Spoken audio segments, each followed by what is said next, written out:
שלום וברוכים הבאים למיקסט ריאקשנס, כאן טל דהן, אופק ג'רסי, נויו ידע, והיום אנחנו מגיבים לשיר של פורטוגל, רוזה של בנדידוש דו קנטה.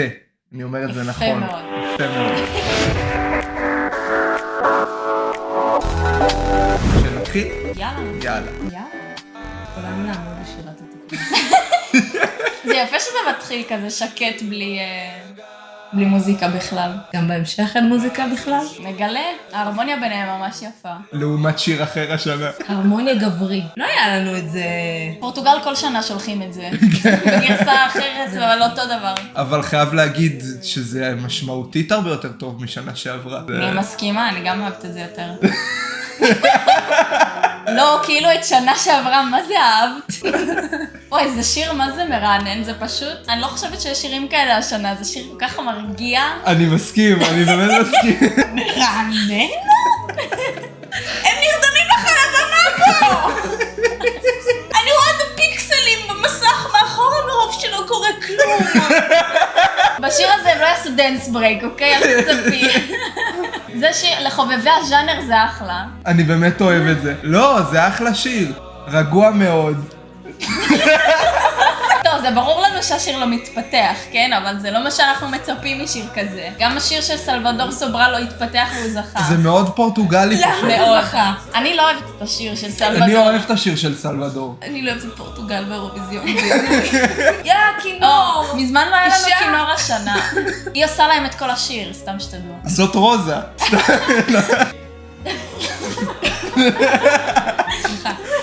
לא, נכבד, יש אנשים שאוהבים את השיר הזה. פרח. זה באמת חמוד, כי פרח זה חמוד. רוזה, כאילו.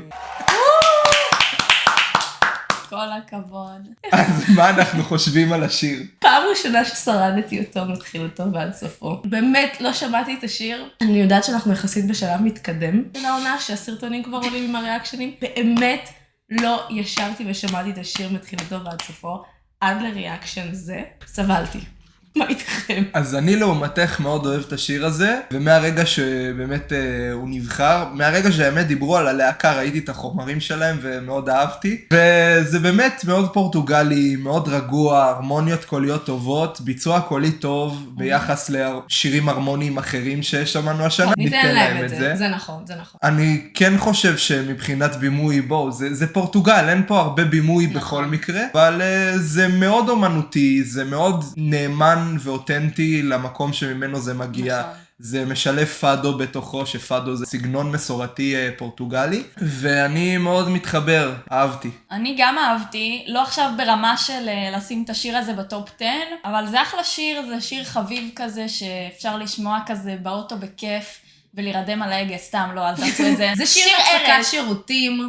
זה לא הפסקת שירותים. לקום לא. ולנוח, ולפרוק רגליים באמצע האירוויזיון. זה השיר. לא לרקוד. אם צריכים מנוחה, אם צריכים כזה תנומה של 3 דקות כזה לא לכיף. כולם צריכים לרקוד בכל שיר, הכל נכון. בסדר, צריך שיהיו גם שירים כאלה, מרגשים. ולכן אני חושבת שזה דווקא יבלוט באירוויזיון הזה, שיש בו באמת המון המון שירים קצביים ומסיבתיים, וזה דווקא יבלוט בפשטות שלו, ואני חושבת שזה אחלה שיר. אני חייבת לציין, הלהקה הזו הייתה בין 3 האומנים היחידים. 2 תכלס. 2 בתכלס, כן. זהו. שהיו בכלל מוכנים להשתתף וזה ענק שהם זכו, כאילו זה מאוד מאוד מרשים שהם אלו שדווקא זכו. אולי קצת עשו טובה לפורטוגלים, אולי הפורטוגלים בכוונה בחרו בהם. יכול להיות. הם היו בוחרים בדבר כזה כך או כך, כי הם ממש רגילים לשלוח את הסגנון הזה כל שנה. כן.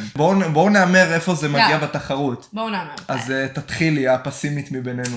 אני, אמנם שנה שעברה איכשהו זה עלה לגמר, אני מתפללת שהשנה שיר כזה לא יעלה לגמר, אז אני לא חושבת שזה יהיה בגמר. אני חושב שהשיר הזה עולה לגמר, והשיר הזה יסיים באזור מקום 16-15 לדעתי, משהו כזה. השנה שעברה השיר הפורטוגלי עלה לגמר ללא עזרת השופטים, נכון.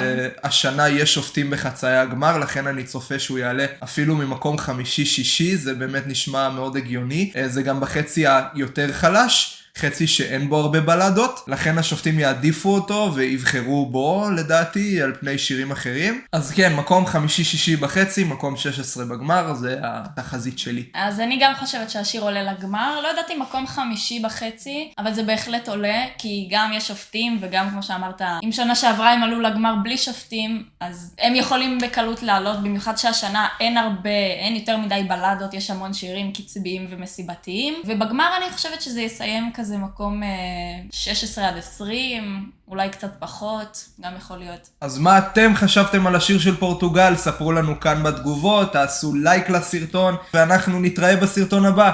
להתראות.